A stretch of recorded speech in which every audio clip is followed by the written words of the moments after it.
Let's talk about why racism is the reason why you think MSG is bad for you. Stop right there. No, I am not calling you a racist because you think MSG is bad for you. Let's go through the historical events that made restaurants have to put the no MSG signs in their windows so that Americans would feel safe eating at their restaurant. Before 1968, MSG was embraced by pretty much everyone, and it was used as a condiment similar to salt and pepper. It was used to enrich flavors, and it became very popular in Chinese restaurants. In the year of 1968, a physician ate dinner at a Chinese food restaurant and had some adverse effects after eating the food, and he blamed it on the MSG. He wrote a letter to the New England Journal of Medicine talking about these adverse effects that he had.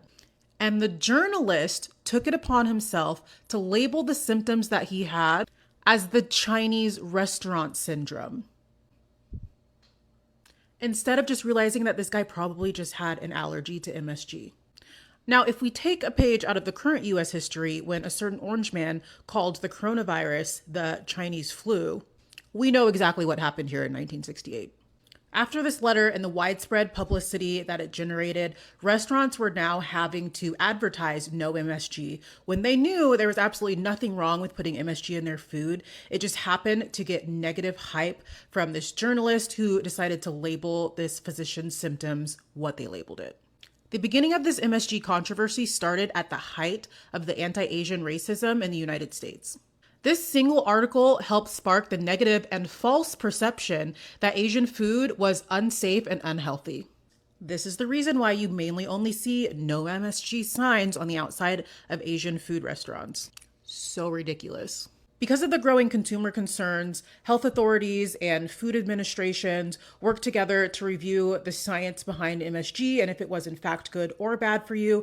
And all reports not funded by the MSG industry, because I know that that's what some people are going to say, reported that MSG was in fact safe to consume as it was before this crazy article came out.